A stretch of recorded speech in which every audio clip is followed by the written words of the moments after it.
Hagi. Ha, beto pangutanon. Kani kay veteranong kongresista man eh. O niya, abogado, pangutanon to si former congressman o former secretary Jing Paras. Congressman Jing, may butag. May buntag. O gihapon ni Congressman Jing.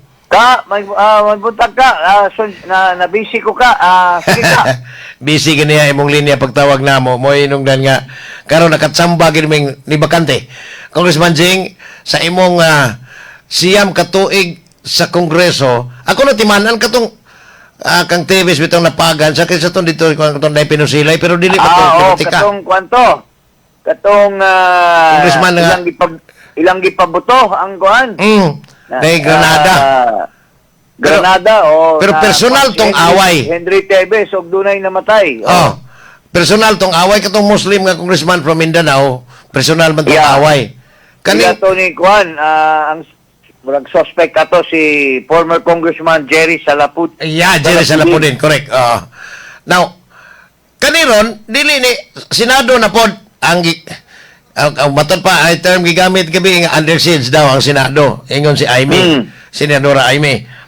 Una baling higayon sir nga ingon ani pod nga dili ni away personal pero politika ni para lang murag na lado tingali. Akong personal assessment nako, no.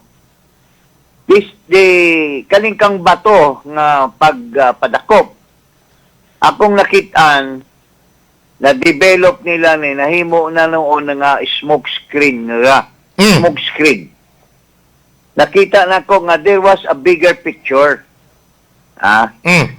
Nakita nila ni Marcos Jr. Ang NPA, ang grupo ni Trillanes, they conspired to take a siege of the Senate because they want to really succeed in the impeachment and removal of Sara Duterte. Nahimo na noon smoke screening kambato kay nakita nila nga pag-ilis sa liderato, they felt na doomed na ang impeachment and removal of Sara. So, kunyari si Marcos, wala siya ilabot, pero pailalom, iyang gisugo ang NBI o si Trillanes. Pero wa man ma-successful, they wanted to do violence. Wala na sila ipakialam, matod pa ni Aimee, o mamatay, basta by all means, kwaon si Bato, i-change o usab ang leadership o make sure that Sara Duterte will be removed from office, the vice presidency para di na siya makadagan pagka kuan. It's a desperate move by these people. Now, pero it's a heinous crime, bay. Kay siya muna, imong patyon ang mga senador, imong patyon ang mga empleyado, kay imong pasudlan og mga goons sa sulod. Operative of government disguised as media. Unya, daghang sila pamaagi, ilang gubon ang wall sa Senado nga dikit sa GSIS building. I mean, all the tricks in the world. Dayong nagpakahilom si Marcos dahil ning gawas dahil siya pagkabisto na, gawas dahil siya nga wa kunoy labot, iyang order and mauman puro binakak ba? Puro binakak. Congressman Jing, ako lang isingit din nimo, isip abogado, kani kung assuming nga ang ilang tuyo nga mailisa na po ang leadership sa Senado karon gilingkuran ni Alan Peter Cayetano. Pananglitan og kuan magpabilin man gyapong 12 assuming nga si Senador Bato ilag yung mapada sa asa na lang ICC or ini kaning sa mga local prison. Assuming magpabilin man gyapong 12 but 9 ra kabog ang 9 man ang gikinahanglan nga mubutar against the impeachment conviction ni Sara. 12 pa man nila mabilin, di gyapon tingali ni magsilbi sila? Di gyapon ni magsilbi. Kay ang evil deed, manggod, evil deed, will not really prevail over good. Ibalo magkadat sa general kwan. Ang Diyos di man gud motugot og sobra na kaayo nga pagkayawa sa binuhatan, bay, oka. So, well, this is still a developing, still, to them, is still a work in progress. Eh, wa man sila ma-successful. Si John Vic, pasok dayon, isugo man ang Marcos, pasok dayon para Yes, ingon gabi bangat. Dili mapahid niya. Kay ano man na pwerte mang pangusog aning NBI. Ano man gi-ignore man nila ang DILG, ang DOJ man mo move. Correct. Through the NBI. Pero hilo man kayo ang DOJ Secretary si Frederick Bida. Well, order na ni, Marcos has a woman behind him, full of evil, manipulator, everything, bright kayo na sa manipulation. So, all these evil things that's going on in our country is a product of this nila, the Satan in Malacanang.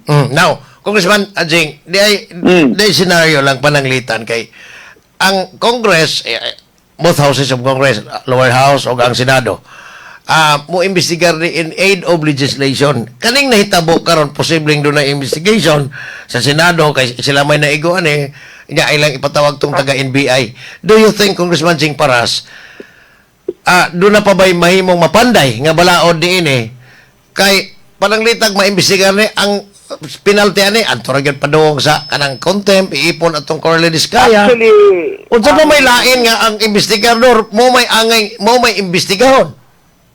Ang kaning ang gitawag nila in aid of legislation, it can either be amendment, it can either be improving existing legislation. So, with the change of leadership, they should immediately come up with a new leadership of the Blue Ribbon Committee. Mao na mag-imbestigaran Lalis pa man tong hapon kay di man sila musugon nga si Marcolita na pud mubalik adto. Well, it does not necessarily have to be Marcoleta. Si Juan, pwede isog man po si Pia Cayetano. She can be the chairman. The chairman. Pero it doesn't matter who shall lead. But it must be a lawyer. And they should focus on this. And yung katong remaining na mga kinanglang imbestigahan to complete the picture. Kay partial ramatog kang Ping Lacson, iyamang gi-drive ang sakyanan dito sa kanal. Waman mahuman. So, karon atong kuhaon tong sakyanan, atong padaganog usab to include the investigation kang Pangandaman, kang Bersamin, duha ka Bersamin, Jojo Cadiz, Chavit Singson, 18 Marines, and members of the House. Congressman, they should be called for investigations. Sir, ang akong niingon earlier laing statement si former Chief Justice Lucas Bersamin nga dili sa motambong sa any investigation sa Senado or sa Ubos Baybala Oranan, pwede ra kuno siya ipatawag adto na sa Husgado. Mahimo ba din sir? Sa inyong experience mahimo ba din ang i-contempt nila, ipapriso nila. Kung Dakpon. ipapriso nila si Grijaldo, ipapriso nila si Corle Diskaya, why not Bersamin? Bakit? He is no longer a dignitary. He is a private person. So, he can be forced Arrested. to appear in the Senate. Now, Kinsa man siya magbuot-buot, na appeal man siya sa maniobra, di ba? now, akong kamo mga abogado mas maayo gid mo aning musabot. Kaning giingon ba sa under Republic Act 9851 kanang crime against humanity. Karon duha ra kuno di ay ang giingon ani nga mode pag dakop or pag isurrender or extradition. Sir, di ba kung doon ang extradition treaty between countries na, Congressman Jing, while ang ICC, dili man ninasod, International Criminal Court, kinsa may, unang question, ang ICC makapa-extradite ba by by its own, kuhan ka na ang power? Well, ganito yan eh. Ah, An extradition can either be through a treaty, Yes. meaning to say, the extraditing country has an extradition treaty with another country. correct. That's one. But extradition can still be possible through the process of extradition, provided the extradited citizen of a country tagaan og permiso sa sovereignty nining country nga ilang gihangyo nga extradite, Okay. So, kinahanglan ang Philippine government, muhatag Muhatag yun. Pala sa East Timor. Wala may extradition treaty ang Pilipinas o East Timor. Pero ang gobyerno gid mismo mo ini-turn over ni Arnie Tevez. Because si Arnie Tevez na-extradite naman, wala man tato matugti ang extradition. Pero daghang maniobra. Ilang gitreten tong si Horta. Ilang gitreten ng East Timor dili ilang balabagan nga mamiyembro sa ASEAN. Daghang silang pamagi. So, East Timor was pressured to send Arnie back through extradition. Pero East Timor is a state. Ang ICC dili. Well, walay prohibition basta any entity na ang ICC god it may not be a state but it partakes of a conglomeration of different states under the Rome Statute. So pwede sila. Wala pa ko'y nakitang prohibition na. Pero as still, ang gobyerno kinahanglan dunay Mutugot. Parehara na of the, let's say, another country like Portugal. Wala tayong extradition. Pero, mingon sila, si Saldico nakasala. So, mutugot ang Portugal. Og ipa-extradite ba nila si Saldi sa Pilipinas? It's always the permission of the sovereign state.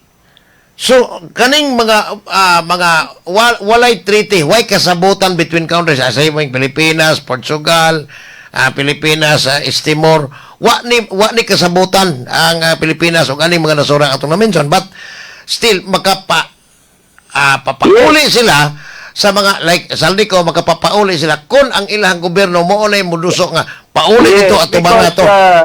Because every country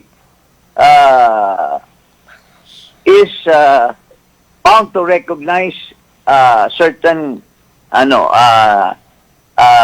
acts against criminality. So pero dili unlike nga naa na ay treaty, mas dali. Pero kani ila pag yun ang i-litigate na i-justify na nga naman nga mo violate mami-aning wa mami extradition aning country. They have to surely justify why